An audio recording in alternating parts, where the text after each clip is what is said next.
Las autoridades. El gobierno posee autoridad, el Estado posee autoridad, la policía, la ley, el soldado, los padres de familia, los maestros, los guías religiosos, etc. poseen autoridad. Existen dos tipos de autoridad. Primera, autoridad subconsciente. Segunda, autoridad consciente. De nada sirven las autoridades inconscientes o subconscientes. Necesitamos con urgencia autoridades autoconscientes. Las autoridades inconscientes o subconscientes han llenado el mundo de lágrimas y dolor. En el hogar y en la escuela, las autoridades inconscientes abusan de la autoridad por el hecho mismo de ser inconscientes o subconscientes. Los padres y maestros inconscientes hoy por hoy solo son ciegos, guías de ciegos, y como dicen las Sagradas Escrituras, irán todos a parar de cabeza al abismo. Padres y maestros inconscientes nos obligan durante la infancia a hacer cosas absurdas, pero que ellos consideran lógicas. Dicen que eso es para nuestro bien. Los padres de familia son autoridades inconscientes, como lo demuestra el hecho de tratar a los hijos como basura, como si ellos fueran seres superiores a la especie humana. Los maestros y maestras resultan odiando a determinados alumnos o alumnas y mimando o consintiendo a otros. A veces castigan severamente a cualquier estudiante odiado, aun cuando este último no sea un perverso, y premian con magníficas calificaciones a muchos alumnos o alumnas consentidas que verdaderamente no se las merecen.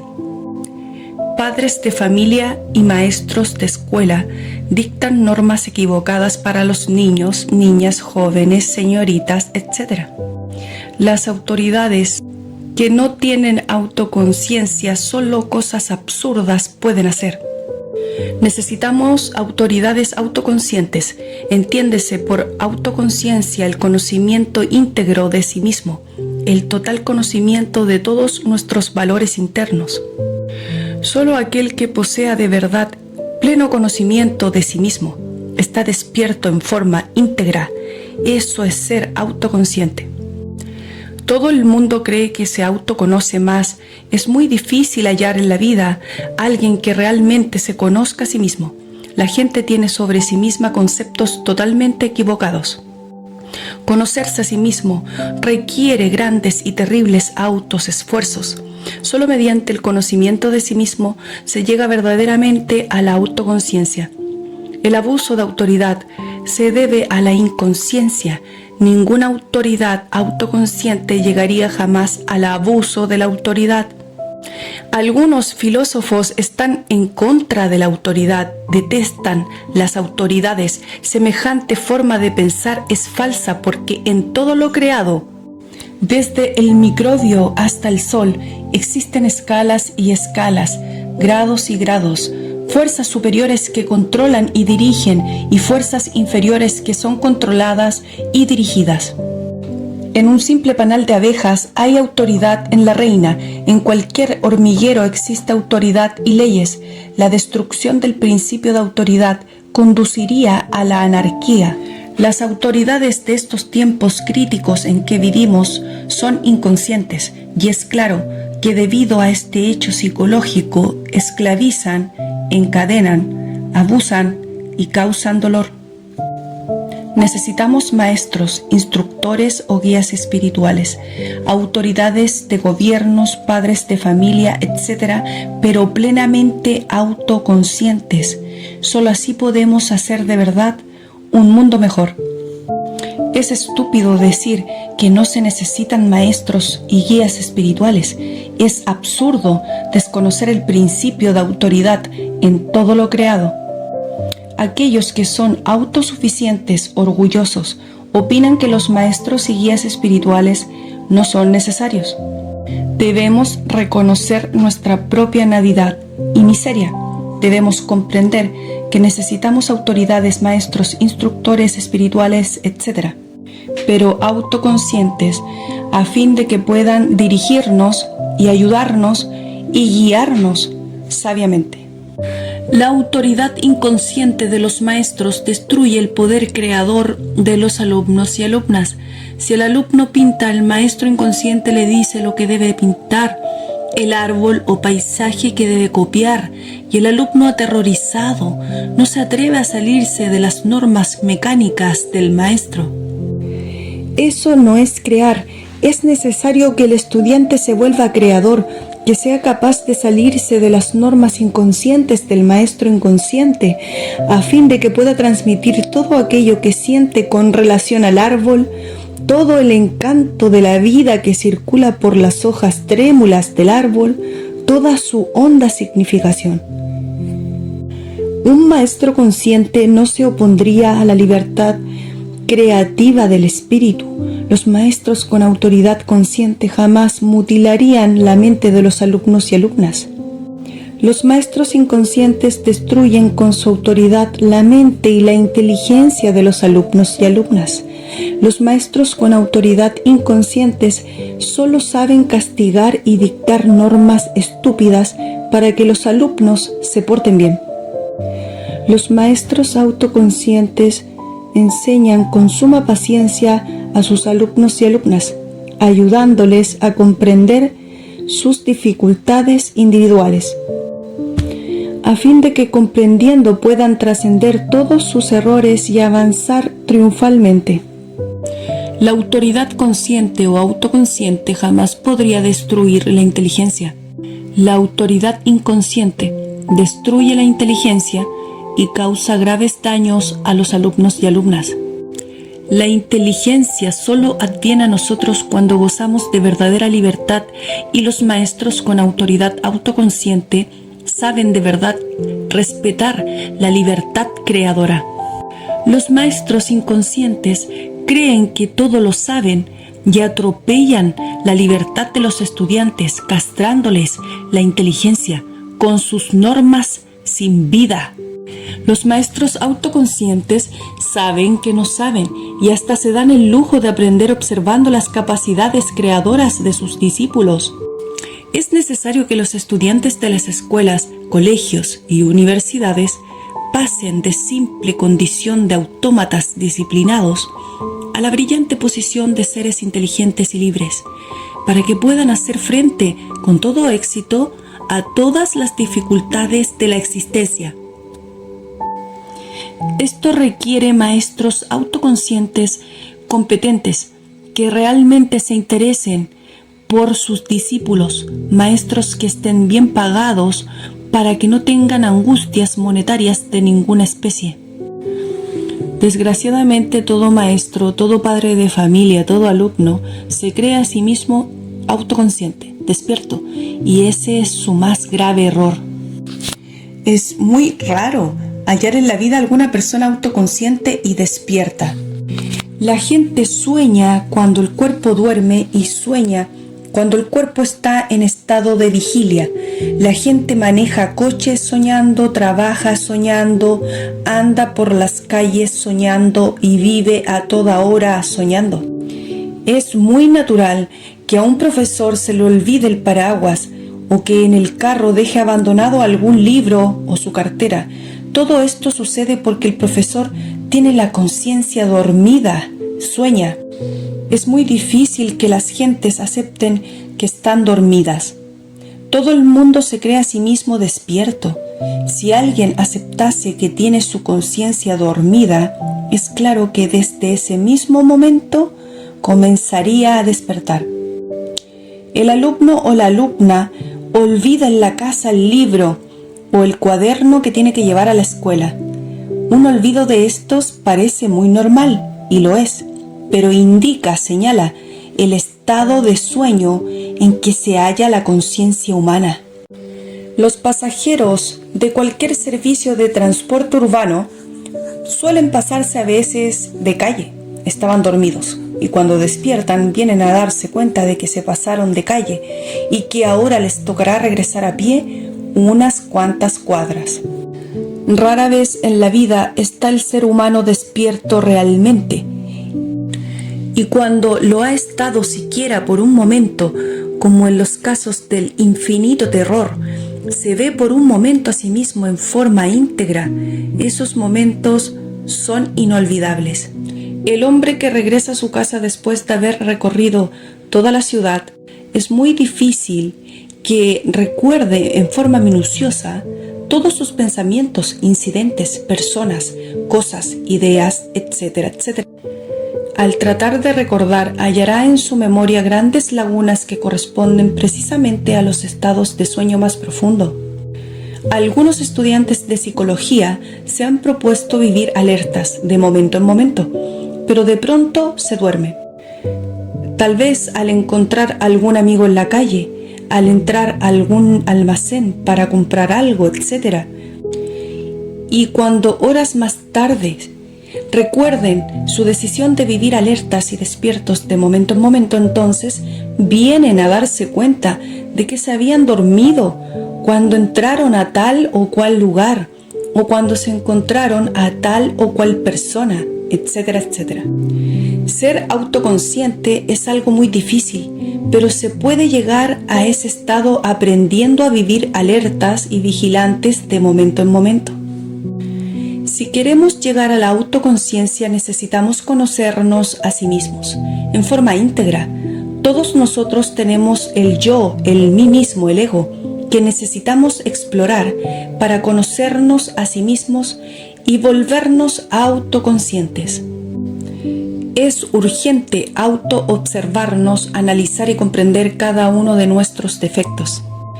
Es necesario estudiarnos a sí mismos en el terreno de la mente, emociones, hábitos, instintos y sexo. La mente tiene muchos niveles, regiones o departamentos subconscientes que debemos conocer a fondo mediante la observación, el análisis, la meditación de fondo y la profunda comprensión íntima. Cualquier defecto puede desaparecer de la región intelectual y continuar existiendo en otros niveles inconscientes de la mente. Lo primero que se necesita es despertar para comprender nuestra propia miseria, nadidad y dolor. Después comienza el yo a morir, de momento en momento. Es urgente la muerte del yo psicológico. Solo muriendo nace el ser verdaderamente consciente en nosotros. Solo el ser puede ejercer verdadera autoridad consciente. Despertar, morir, nacer, estas son las tres fases psicológicas que nos llevan a la verdadera existencia consciente. Hay que despertar para morir y hay que morir para nacer. Quien muere sin haber despertado se convierte en un santo estúpido. Quien nace sin haber muerto se convierte en un individuo de doble personalidad, la muy justa y la muy perversa. El ejercicio de la autoridad verdadera solo puede ser ejercido por aquellos que poseen el ser consciente.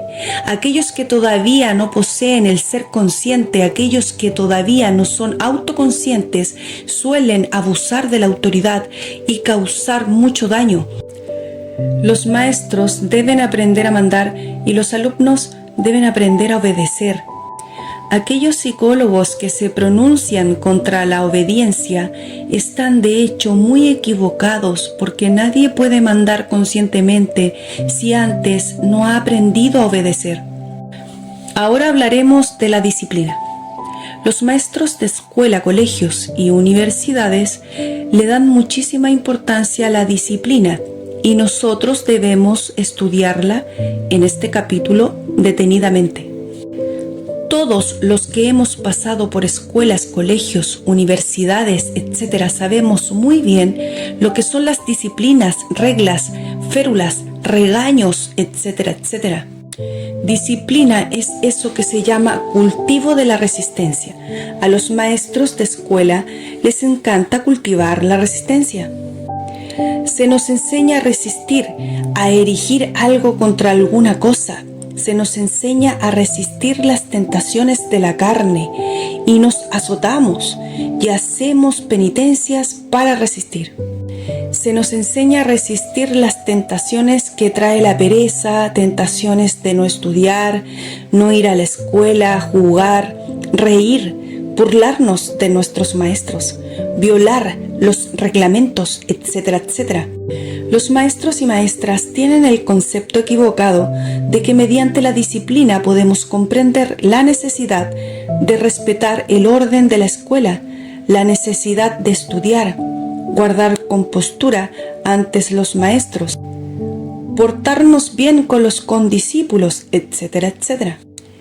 Existe entre las gentes el concepto equivocado de que cuanto más resistimos, cuanto más rechazamos, nos hacemos más y más comprensivos, libres, plenos, victoriosos.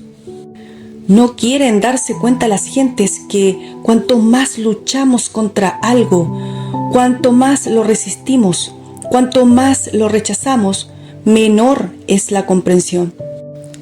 Si luchamos contra el vicio de la bebida, esta desaparecerá por un tiempo, pero como no la hemos comprendido a fondo en todos los niveles de la mente, esta retomará después cuando descuidemos la guardia y beberemos de una vez para todo el año. Si rechazamos el vicio de la fornicación, por un tiempo seremos muy castos en apariencia, aun cuando en otros niveles de la mente continuemos siendo espantosos sátiros, como lo pueden demostrar los sueños eróticos y las poluciones nocturnas. Y después volveremos con más fuerza a nuestras antiguas andanzas de fornicarios y redentos, debido al hecho concreto de no haber comprendido a fondo lo que es la fornicación. Muchos son los que rechazan la codicia, los que luchan contra ella, los que se disciplinan contra ella siguiendo determinadas normas de conducta.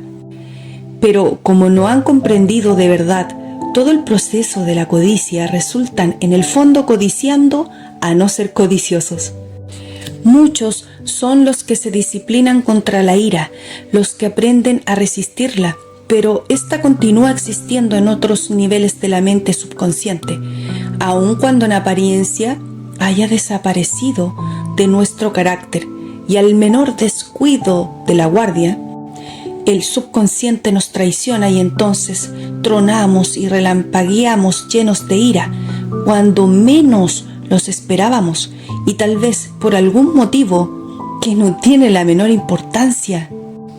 Muchos son los que se disciplinan contra los celos y al fin creen firmemente que ya los extinguieron, pero como no los comprendieron, es claro que estos aparecen nuevamente en escenas precisamente cuando ya los creíamos bien muertos.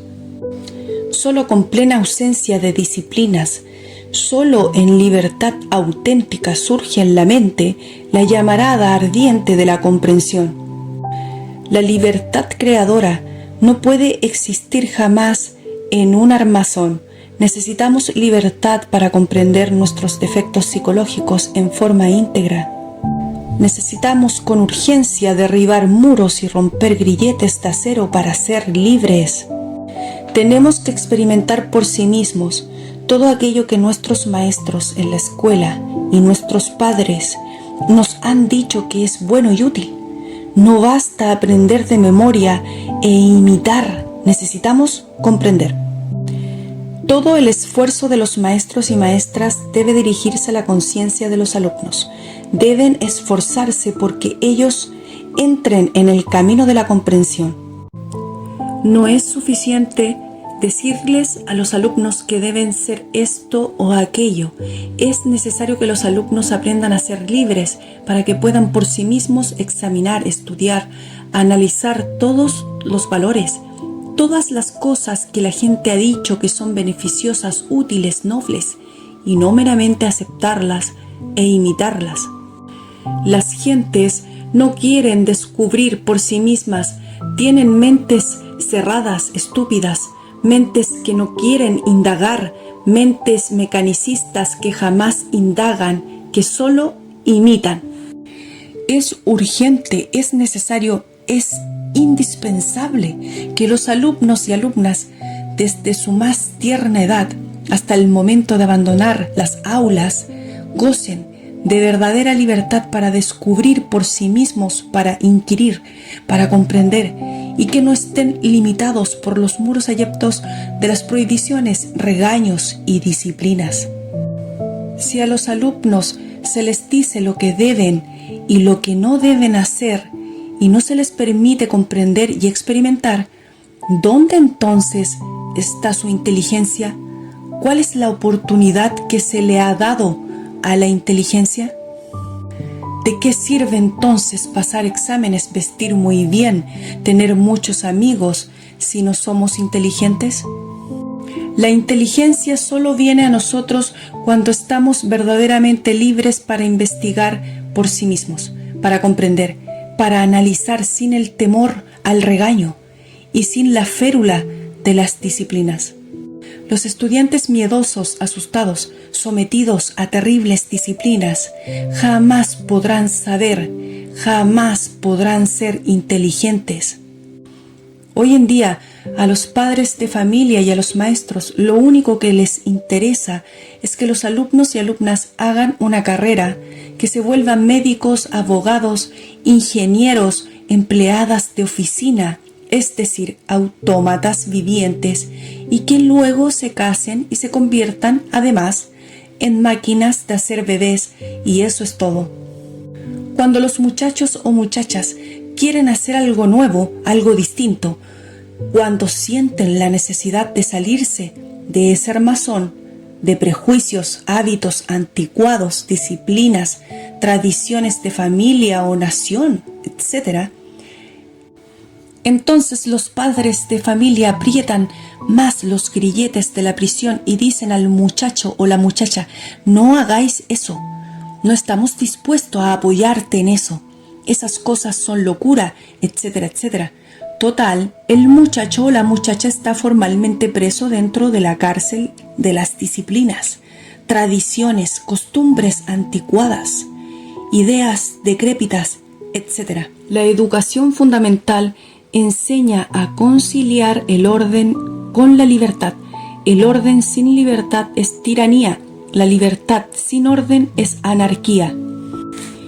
Libertad y orden sabiamente combinados constituyen la base de la educación fundamental. Los alumnos deben gozar de perfecta libertad para averiguar por sí mismos, para inquirir, para descubrir lo que realmente, lo que de cierto son en sí mismos y aquello que pueden hacer en la vida. Los alumnos y alumnas, los soldados y policías y en general, todas aquellas personas que tengan que vivir sometidos a rigurosas disciplinas, suelen tornarse crueles, insensibles al dolor humano, despiadados. La disciplina destruye la sensibilidad humana y esto está ya totalmente demostrado por la observación y la experiencia. Debido a tantas disciplinas y reglamentos, las gentes de esta época han perdido totalmente la sensibilidad y se han tornado crueles y despiadadas. Para ser verdaderamente libres se necesita ser muy sensible y humanista.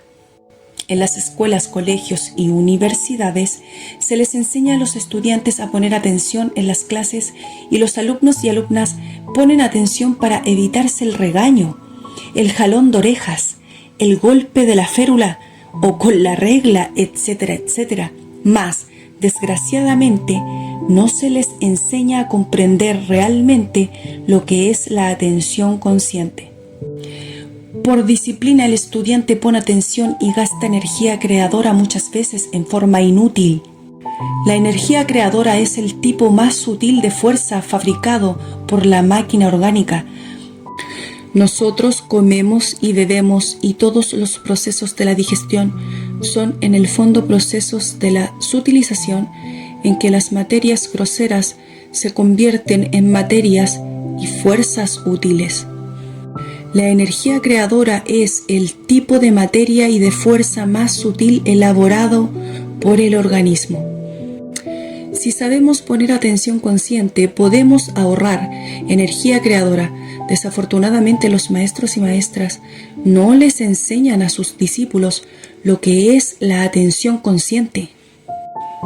Cuando nosotros nos identificamos con las personas, con las cosas, con las ideas, nos olvidamos de sí mismos y entonces perdemos la energía creadora en la forma más lastimosa.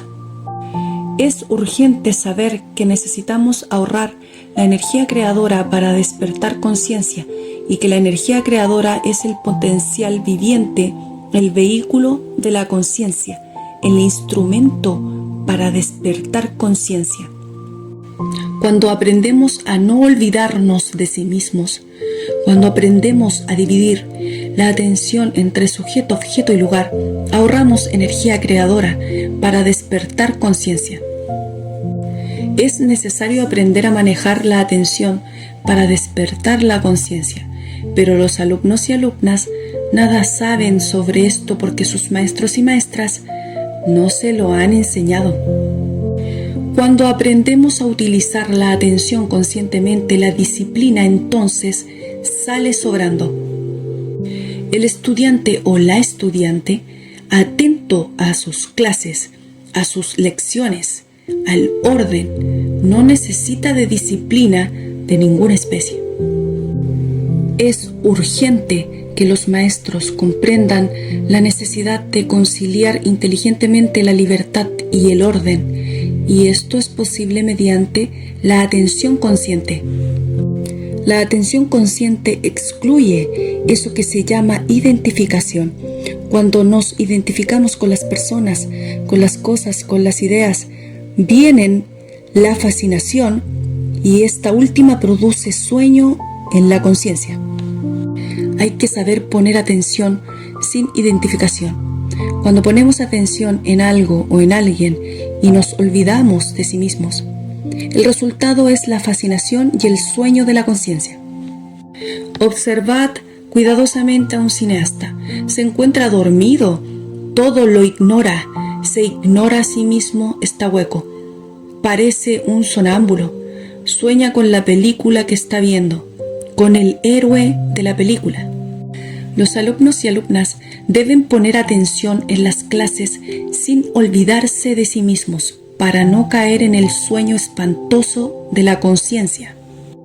Los alumnos deben verse a sí mismos en escenas cuando está preparándose para un examen o cuando está ante el tablero o pizarrón por orden del maestro, o cuando se halla estudiando o descansando o jugando con sus condiscípulos. La atención dividida en tres partes, sueño, objeto, lugar, es de hecho atención consciente. Cuando no cometemos el error de identificarnos con las personas, las cosas, las ideas, etc., ahorramos energía creadora y precipitamos en nosotros el despertar de nuestra conciencia. Quien quiera despertar conciencia en los mundos superiores debe empezar por despertar aquí y ahora. Cuando el estudiante comete el error de identificarse con las personas, las cosas, las ideas, cuando comete el error de olvidarse de sí mismo, entonces cae en la fascinación y el sueño. La disciplina no enseña a los estudiantes a poner atención consciente. La disciplina es una verdadera prisión para la mente. Los alumnos y alumnas deben aprender a manejar la atención consciente desde los mismos bancos de escuela para que más tarde, en la vida práctica, fuera de la escuela, no cometan el error de olvidarse de sí mismos. El hombre que se olvida de sí mismo ante un insultador se identifica con él, se fascina, cae en el sueño de la inconsciencia y entonces hiere o mata y va a la cárcel inevitablemente. Aquel que no se deja fascinar con el insultador, aquel que no se identifica con él, aquel que no se olvida de sí mismo, aquel que sabe poner atención consciente, sería incapaz de darle el valor a las palabras del insultador o de herirle o matarle. Todos los errores que el ser humano comete en la vida se deben a que se olvida de sí mismo, se identifica, se fascina y cae en el sueño. Mejor sería para la juventud, para todos los estudiantes, que se les enseñase el despertar de la conciencia, en vez de esclavizarles con tantas absurdas disciplinas.